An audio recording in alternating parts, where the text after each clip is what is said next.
अगर ठीक 3:17 पर ट्रेन की सीटी सुनाई देना तो उस अंधेरे प्लेटफॉर्म की तरफ गलती से भी मत देखना। ये अल्फाज एक बूढ़े चाय वाले के हैं जिन्होंने एक ऐसी स्पाइन चिलिंग घटना की शुरुआत की जिसने सबको हिला के रख दिया। तो बिना किसी देरी के इस एक्सप्लेनर में आगे बढ़ते हैं और इस मिस्ट्री को अनपैक करते हैं। इस विश्लेषण में हम the Midnight Express to platform 6 को देखेंगे, रविंद्र जंक्शन की उस खौफनाक कहानी और उसके फैक्ट्स को एक एक करके समझेंगे, खासकर कि उस ईरी बिल्कुल सुनसान रेलवे स्टेशन के माहौल को जिसने उस काली रात का मंजर देखा। खैर, इस बेस फैक्ट से शुरू करते हैं जो सच में इस पूरी कहानी का सबसे बड़ा रहस्य है। रविंद्र जंक्शन पर ऑफिशियली कोई प्लेटफॉर्म 6 था ही नहीं। मतलब लिटरली रेलवे के नक्शों में इसका कोई जिक्र नहीं है और स्टेशन के पुराने स्टाफ मेंबर्स इस बारे में एक शब्द बोलने से भी डरते हैं, है ना? ओके, तो चलिए इस घटनाक्रम में डिटेल में चलते हैं। ये कहानी है अर्जुन की, जो एक जर्नलिज्म स्टूडेंट था। उसका शौक ही यही था कि इन झूठी गोस्ट स्टोरीज को एक्सपोज किया जाए। रात के 2:48 पर वो स्टेशन पहुंचता है। फिर ठीक 3:17 पर एक ऐसी अनाउंसमेंट बजती है जो सब कुछ बदल कर रख देती है। और अगली सुबह सिर्फ उसका करप्टेड कैमरा मिलता है वहां। उन 2 घंटों के बीच आखिर हुआ क्या था? यही सबसे भयानक सवाल है। इसको थोड़ा और अच्छे से विजुअलाइज करते हैं। एक तरफ है रविंद्र जंक्शन की नॉर्मल सच्चाई, वही अपने 5 प्लेटफॉर्म्स, सोते हुए आवारा कुत्ते, टिमटिमाते हुए फ्लिकरिंग ट्यूबलाइट्स और पटरियों पर गिरती तेज बारिश। पूरा माहौल वैसे भी काफी अकेला और आइसोलेटेड था। और दूसरी तरफ एक ऐसे प्लेटफॉर्म की अफवाह जहां सिर्फ और सिर्फ मौत जैसा सन्नाटा है। देखा, बस एक और झूठी डरावनी कहानी। जब स्टेशन पर घूमने के बाद अर्जुन को कोई प्लेटफॉर्म 6 नहीं मिला तो उसने अपने कैमरा में देखकर बिल्कुल इसी ओवर कॉन्फिडेंस के साथ ये बात कही। सब कुछ परफेक्टली नॉर्मल लग रहा था, लेकिन उसको अंदाजा भी नहीं था कि ये बेस रियलिटी कितनी जल्दी टूटने वाली है। और फिर अचानक उस सन्नाटे को चीरते हुए एक आवाज आई। स्टेशन का वो पुराना खस्ताहाल अनाउंसमेंट सिस्टम अचानक लाउड स्टैटिक के साथ ऑन हुआ और एक औरत की आवाज गूंजी, ट्रेन नंबर 1117 जल्द ही प्लेटफॉर्म 6 पर आ रही है। पेसिंग यहाँ से कंप्लीटली शिफ्ट हो जाती है। एक ऐसा प्लेटफॉर्म जो मैप पर है ही नहीं, वहाँ किसी ट्रेन का आना सच में रोंगटे खड़े कर देने वाला मोमेंट था। अनाउंसमेंट खत्म होते ही वहाँ सिर्फ एक चीज बची, घुप अंधेरा। स्टेशन पर अचानक से एक बर्फीली हवा चली और एक एक करके सारी ट्यूबलाइट्स लिटरली एक के बाद एक बंद होने लगी। प्लेटफॉर्म 1 अंधेरा, प्लेटफॉर्म 2 अंधेरा, ऐसे करते करते पूरा स्टेशन एक घने ब्लैकआउट में डूब गया और तापमान अचानक से गिरने लगा। स्टेशन अब पूरी तरह से बाकी दुनिया से कट ऑफ हो चुका था। उस अंधेरे में ध्यान से देखने पर स्टेशन के आखिरी छोर पर एक धुंधली सी रोशनी दिखी और वहां उस घने कोहरे के बीच से एक लंबा प्लेटफॉर्म उभर कर आया।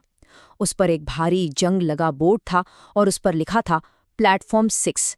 जो चीज़ ऑफिशियली नामुमकिन थी वो अब वहां ठीक सामने मौजूद थी। अब जरा नॉर्मल ट्रेन की पटरियों को सोचिए, वो स्टील की होती है, राइट? लेकिन वहां का नज़ारा बिल्कुल अलग था। प्लेटफॉर्म 6 की पटरियां आग में बुरी तरह जली हुई, काली मेटल की लग रही थी। और सबसे डिस्टर्बिंग डिटेल ये थी कि वहां राख पर सैकड़ों नंगे पैरों के निशान थे जो सिर्फ और सिर्फ पटरियों की तरफ जा रहे थे। वापस आने का एक भी निशान नहीं था, एक भी नहीं। और ठीक तभी उस कोहरे के बीच से एक ट्रेन की सीटी गूंजी, बहुत लंबी, बहुत दर्दनाक और बिल्कुल अजीब सी। उसमें कुछ तो बहुत गलत था। एक एंशिएंट जंग खाई हुई ट्रेन जिसके शीशे टूटे हुए थे, वो कोहरे से निकलकर आई।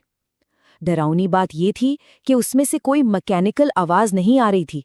इंजन का कोई शोर नहीं, पहियों की कोई आवाज नहीं, बस एक गहना, चुपचाप और मौत जैसा अंधेरा उसके रूप में करीब आ रहा था। फिर एक शार्प आवाज आई, हिस। ट्रेन ठीक अर्जुन के सामने आकर रुकी और उसके सारे दरवाजे एक साथ परफेक्टली सिंक में इस शार्प हिस साउंड के साथ खुल गए। पर खुले हुए दरवाजे से कोई बाहर निकला ही नहीं। अंदर बैठे सारे यात्री अपनी जगह पर जमकर बिना पल के झपकाए बस बाहर की तरफ झांक रहे थे। यहां से डर का लेवल एक्सपोनेंशियली बढ़ जाता है, क्योंकि अंदर बैठे लोग नॉर्मल नहीं थे। ध्यान से देखने पर पता चला कि किसी की गर्दन टूटी हुई थी, चेहरे आग में झुलसे हुए थे, किसी का जबड़ा गायब था और कईयों की बॉडीज आधी कुचली हुई थीं। उन सब की आंखें पूरी तरह सफेद थीं, बिना किसी पुतली के, और वो सब एक साथ एक अजीब सी चौकरानी मुस्कुराहट के साथ घूर रहे थे। ये डिटेल्स वाकई दिमाग को डिस्टर्ब कर देने वाली हैं। इस टेरिफाइंग मोमेंट में एक छोटी बच्ची ट्रेन के दरवाजे पर आई। उसके पैर नंगे थे और हाथ में एक फटा हुआ टेडी बेयर था। उसने अचानक अपना सिर एक अजीब अननेचुरल एंगल पर झुकाया और बहुत मासूमियत से पूछा, क्या आप हमारे साथ चल रहे हैं? मतलब ये सवाल सुनकर किसी का भी खून सूख जाए। उस बच्ची ने ट्रेन की एक खिड़की की तरफ इशारा किया और धीरे से कहा, आपकी सीट आपका इंतजार कर रही है। जब अर्जुन ने डरते हुए उस खिड़की के अंदर झांका तो वहां एक ऐसी आकृति बैठी थी जिसने बिल्कुल उसके जैसे ही कपड़े पहने थे। जब उस शख्स ने पलटकर बाहर देखा तो वो खुद अर्जुन की अपनी लाश थी और उस लाश के होठ सिले हुए थे। फिर आई वो आवाज, क्रैक। ट्रेन के अंदर बैठे सारे मुर्दा यात्री लिटरली एक ही पल में एक साथ खड़े हो गए और तेज हड्डियां टूटने की आवाज के साथ उन सैकड़ों लोगों ने अपनी गर्दनें एक साथ घुमाकर सीधा अर्जुन की तरफ फोकस कर ली। सोर्स मटेरियल में इस ऑडिटरी शॉक को एक अचानक हुए फिजिकल वायलेंस की तरह डिस्क्राइब किया गया है, जो सच में सनसनी फैला देता है। उस छोटी बच्ची ने धीरे से फुसफुसाते हुए कहा, आप लेट हैं। ठीक 3:17 पर स्टेशन की सारी बची खुची रोशनियां एक तेज धमाके के साथ ब्लास्ट हो गईं और घंघोर अंधेरा छा गया।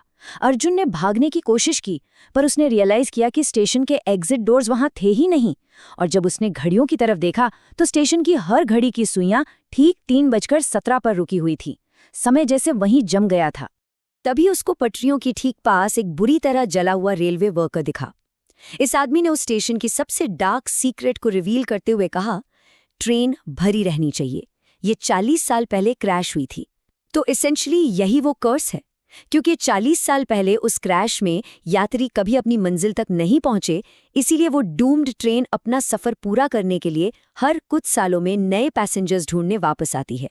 और ठीक उसके बाद एक डेफनिंग, कान फाड़ देने वाली अनाउंसमेंट आई, अंतिम बोर्डिंग। ये सुनते ही वो सारे डेड पैसेंजर्स अपने टूटे फूटे बॉडीज के साथ जानवरों की तरह भयंकर स्पीड से ट्रेन से निकलकर अर्जुन की तरफ दौड़ पड़े। ये केओस और पैनिक का आखिरी लेवल था। अब जान बचाने के लिए पटरियों पर अंधाधुंध भागने के अलावा और कोई ऑप्शन नहीं था। पर तभी सामने से एक और ट्रेन आने लगी, बिल्कुल लाइटलेस, जिसमें से सिर्फ चीखने और चिल्लाने की आवाजें आ रही थीं। जब अर्जुन ने वापस प्लेटफॉर्म पर चढ़ने की कोशिश की तो वहां की जमीन और पटरियों के नीचे से सैकड़ों मुर्दा सफेद हाथ बाहर निकल आए। उन हाथों ने उसको पकड़ लिया और आखिरकार अपने शिकार को उस काले अंधेरे में नीचे खींच लिया। और ये चीज ब्रिलियंटली इलस्ट्रेट करती है इस कहानी के सबसे टेरिफाइंग एस्पेक्ट को। अगली सुबह रेलवे वर्कर्स को ट्रैक 6 के पास वही करप्टेड कैमरा मिलता है। उस कैमरा के आखिरी 20 सेकंड्स में अर्जुन सिर्फ चीख रहा है और अंधेरे में भाग रहा है। फिर फुटेज अचानक एक खाली अंधेरे में कट होती है, ठीक वहां जहां प्लेटफॉर्म 6 खड़ा था। और उस वीडियो के एंड में घोर अंधेरे में बहुत दूर सैकड़ों मुस्कुराते हुए यात्री चुपचाप खड़े इंतजार करते दिखते हैं। इस सब के बाद आज भी ये अफवाह लोकल लोगों में बहुत स्ट्रांग है। कहा जाता है कि आज भी आधी रात के बाद रविंद्र जंक्शन पर अगर कोई मुसाफिर अकेला हो तो उसे उस खाली सुनसान स्टेशन पर एक औरत की आवाज गूंजती हुई सुनाई देती है। ट्रेन नंबर 117 जल्द ही प्लेटफॉर्म 6 पर आ रही है, भले ही ऑफिशियली आज भी वहां कोई प्लेटफॉर्म ना हो। जो हमें इस एक्सप्लेनर के आखिरी और सबसे चिलिंग सवाल तक लाता है। जरा सोचिए, अगर कोई ट्रेन एक ऐसे प्लेटफॉर्म पर आती है जो हकीकत में एग्जिस्ट ही नहीं करता, तो वो असल में आ किसके लिए रही है? इस डार्क और थॉट प्रोवोकिंग सवाल के साथ हमारा ये विश्लेषण यहीं खत्म होता है। उम्मीद है इस सस्पेंस ने आपको जरूर सोचने पर मजबूर किया होगा।